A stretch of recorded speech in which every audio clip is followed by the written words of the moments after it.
Make sure y'all stay on point with the Puncher's Point.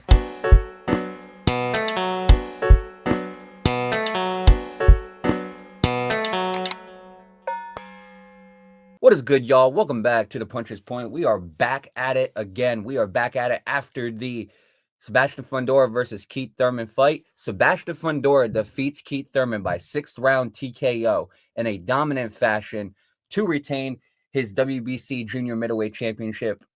And overall, he has defended that belt a total of 4 times now. And when you really look at the guys he's defended it against, he's defended it 3 times now. He won it off of Tszyu the first time. He defended it against Cordell Booker. He defended it against Tszyu, and now against Keith Thurman. And with the 154-pound division getting heavy, with the 154-pound division starting to become one of the biggest divisions in boxing, Sebastian Fundora got a lot of options, not only to continuously defend his belt, not only unify belts, not only get onto the top 10 pound for pound, but to establish his legacy right here in the prime of his career at 28 years old. But regardless, enough of me yapping. Let's talk about this fight. Let's go to the strategy grade. Now, on a scale of 1 to 10, the strategy grade, when you combine both fighters' performances, I'm not going to lie, I got to give it a 7.5. And here's the reason why. First of all, Keith Thurman is tough. I mean, I don't think that was even a question as we were approaching this fight. Keith Thurman is a tough guy. That guy is not going to lay down for nothing. And he's going to fight to the very end. The problem is, I think Keith Thurman just couldn't handle that reach. He couldn't handle that reach. I don't think he could handle that power. I think he thought that the power was going to be less than what it was. I think Keith Thurman thought that he could find ways around Sebastian Fundora, but he really couldn't. And when you look at the keys to victory that I had for Keith Thurman, the 3 keys to victory that I had was target the body in the middle, which he was doing. He was targeting the body. I feel like if there was one area of success that Keith Thurman was having in this fight, it was targeting the body. The second key to victory I had for him was slip those punches. Not that he wasn't doing a good job with slipping those punches, because there were a lot of punches that he was slipping. The problem is, and it's one of the keys to victory that I had for Sebastian Fundora, you need to have a high punch output. If you're going to keep up with Sebastian Fundora, you need to throw just as many punches. And that's what makes it so tough to fight somebody like Sebastian Fundora. Somebody like Sebastian Fundora is going to go in there and he is going to throw as many punches as he possibly can. And when you have a jab like that, it's hard to work around it. And it's hard to match the punch output that he has.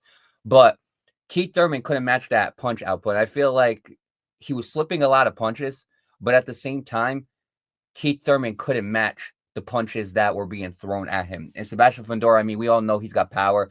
We all know about that range and how hard it is to move around, how hard it is to counter. So when you put those two together, it was just hard for Keith Thurman to go in there and make it a battle against somebody like Sebastian Fundora.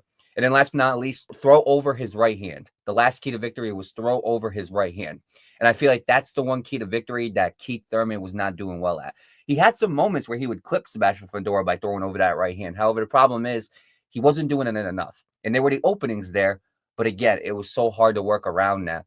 And then as far as Sebastian Fundora, just the pressure that he had, which was one of the keys to victory that I had for Sebastian Fundora, just the pressure that he had to back up Keith Thurman. I've never seen Keith Thurman back up so much in my entire life.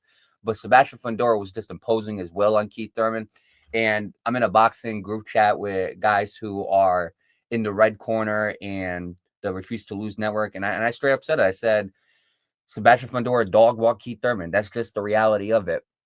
He was using that left hand effectively. And to me, the biggest thing was Sebastian Fundora was using that jab consistently, but he was throwing that left hand effectively as well.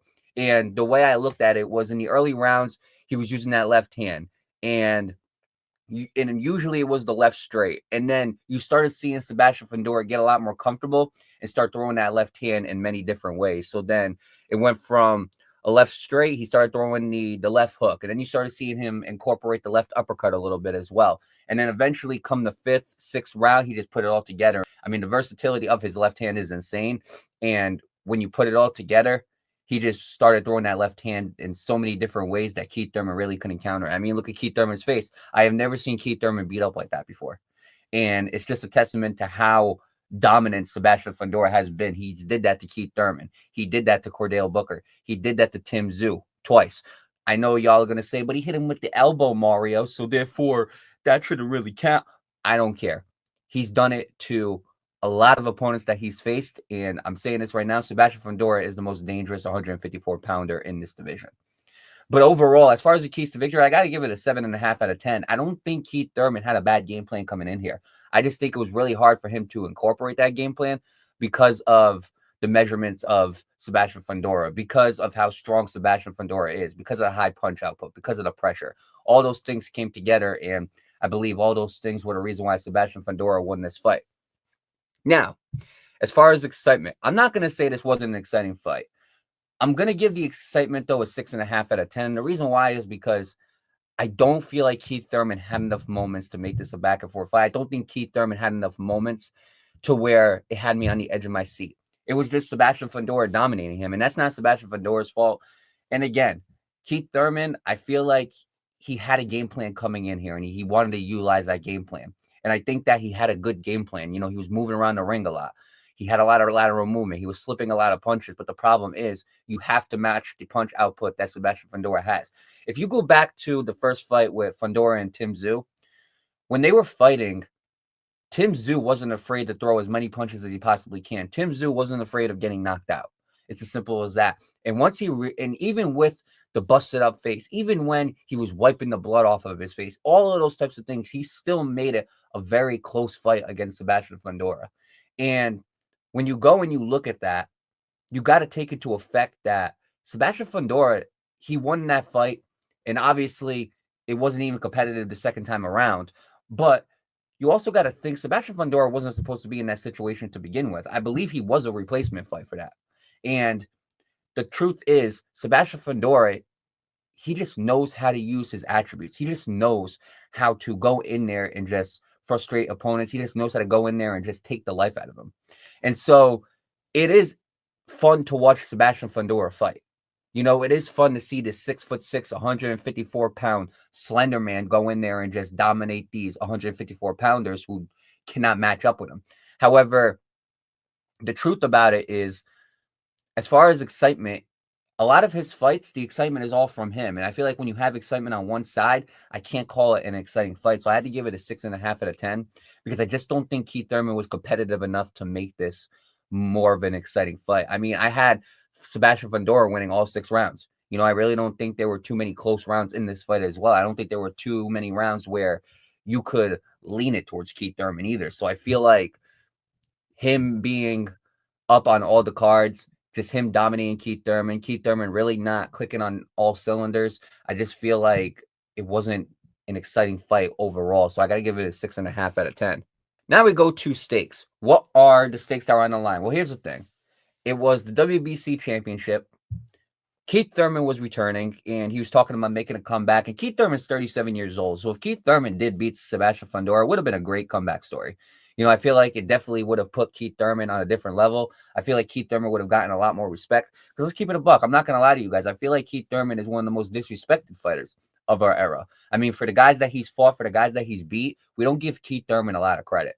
And there were a lot of people pulling for Keith Thurman. I'm not going to lie. There were a lot of people hoping that Keith Thurman can pull that comeback out. And again, there were some things that you could point to as well. Like, I mean, you can look at the fight that he had with Jarvis, but fighting somebody like Brock Jarvis, going from Brock Jarvis to Sebastian Fundora, not a great idea. See, the thing that people don't realize about comebacks is if you're going to make a comeback, you can't just fight some guy who has no business being in the ring with you, somebody like Brock Jarvis, because let's keep it a buck. Keith Thurman is 10 times better than Brock Jarvis. But you can't expect somebody to fight somebody like Brock Jarvis and then be like, I'm ready for Sebastian Fundora. If you go and you look at George Foreman's comeback, before he got to fight with Michael Moore, he fought Tommy Morrison, Evander Holyfield. I mean, he fought some dogs in there. And he fought those guys leading up to Michael Moore. So he fought 2 championship-level fighters. You look at Bernard Hopkins and all the guys that he was fighting to become one of the oldest champions in boxing history. And then there's rarities, guys like Manny Pacquiao, who are out of the sport for, I don't know, how long was this since Manny Pacquiao fought? 3-4 years? And then he comes back in, and then he has a very competitive fight against Mario Barrios. And Mario Barrios, like we said, he was the weaker champion at 147-pound division. With Keith Thurman, you're going from Brock Jarvis to easily probably the number one 154-pounder. And when you make a jump like that, I don't think he was ready. I don't think he was prepared for that because it's two different levels of opposition.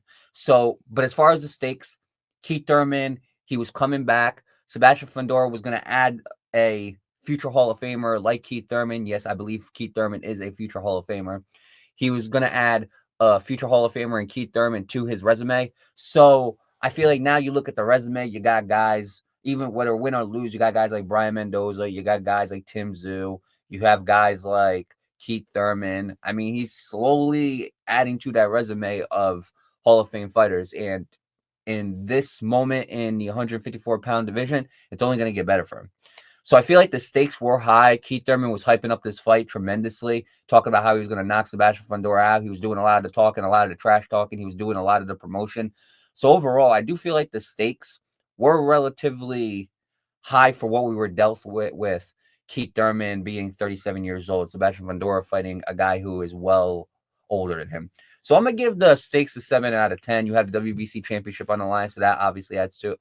Yeah, I'm going to give it a 7 out of 10. And then last but not least, we go to the impact of this fight. And I'm not going to lie to you, I give the impact a 7, and here's the reason why. So it impacts Sebastian Fundora's career because he puts another legend on his resume. We already talked about that. The reason why I say the impact is a 7 out of 10 is because Keith Thurman, in my opinion, is the 154-pound champion that is constantly staying active. I'm not saying these guys are not active, but Sebastian Fundora is going in there and he's fighting guys on his own card. He's going in there and he's fighting these guys like Tszyu and Keith Thurman. And then you got fights that are just not happening at the 154-pound division. Even when you look at like Xander Zayas had to take it from a guy who didn't earn that belt. You look at guys like Virgil Ortiz and Jerron Boots Ennis who can't make a fight happen. You look at Josh Kelly, who just fought Bakr Murtazaliyev. So I give Josh Kelly a little bit of leeway over there, and it's all about who Josh Kelly's going to fight next.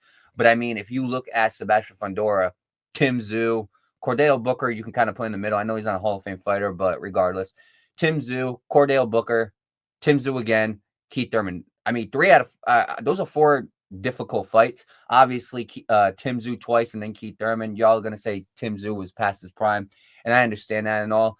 And I do want to see Sebastian Fundora go up against guys like Xander Zayas and Jerron Ennis and Virgil Ortiz, Josh Kelly, Bakr Murtazaliyev.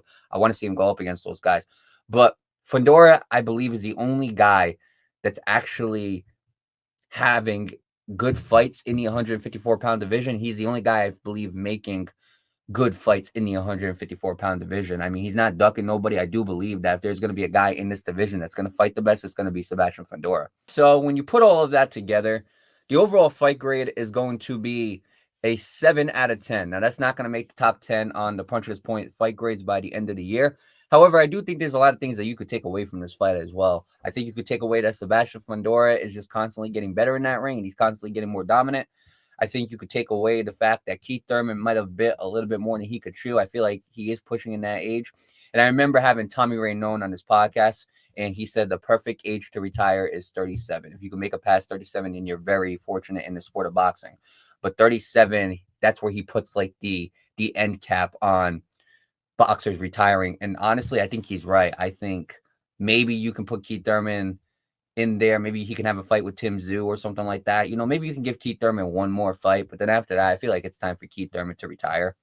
And Keith Thurman's had a great career overall, so I can't take anything away from Keith Thurman. He's had a great career, and I just feel like the time is slowly fading away. Actually, no, the time is rapidly fading away from him. Father Time is undefeated, and I feel like Father Time is catching up to Keith Thurman. So what is next for Sebastian Fundora? Well, they asked him who does he want next. He just said, bring on whoever and we can make it happen. I would like to see him fight Xander Zayas. And the reason why I want to see him fight Xander Zayas is because I believe that's the easiest fight to make. And I believe it's going to be interesting to see how they make that fight. You see, obviously, Boots and Virgil, that's going to be the big fight that everybody wants to talk about. Errol Spence, whether or not he's going to come back, that's still undetermined because we keep on forgetting about Errol Spence. And the one guy we keep on forgetting about is Jermell Charlo. Jermell Charlo, again, I expect him to come back sooner rather than later. I mean, it's only a matter of time. Some people might think Jermell Charlo was done, but I do think that he could come back and make a run at 154.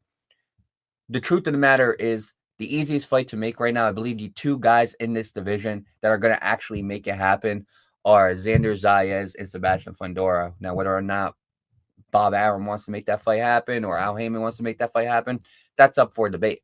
However, I would like to see that fight happen. I think Xander Zayas is a good matchup for Sebastian Fundora. Both of them are young. I know Zayas is probably a little bit younger, but both of them are young. Zayas is about to enter the prime of his career. If not, he's already probably hit it. Sebastian Fundora is in the prime of his career. You could point to somebody like Josh Kelly, but I haven't ever seen a lot of promotion between Matchroom and PBC, only if it makes sense. So overall, when you look at it, I feel like Zayas and Fundora makes sense. I feel like it's a fight that can easily sell.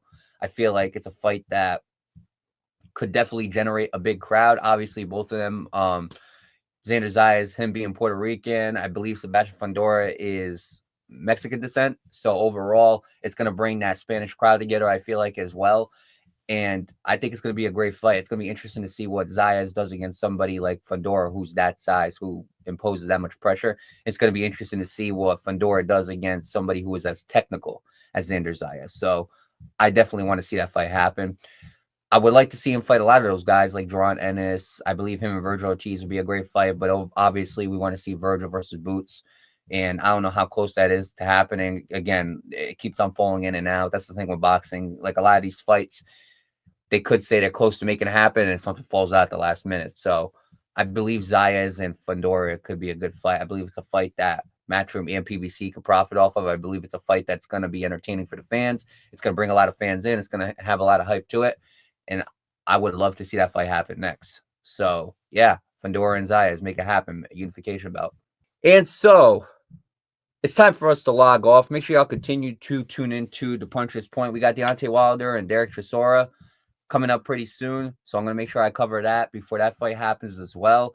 The return of Bomb Squad is coming. So I'm excited for that one. Y'all know Wilder is one of my favorite fighters. So it's going to be interesting to see what he does against somebody like Derek Chisora. It's going to be a great fight. And I can't wait to cover that as well. So make sure y'all tune back into the Puncher's Point for that episode. Make sure y'all continue to follow and subscribe to the Puncher's Point on the podcast platforms, the YouTube channel, social medias. And last but not least, make sure y'all continue to stay on point with the Puncher's Point.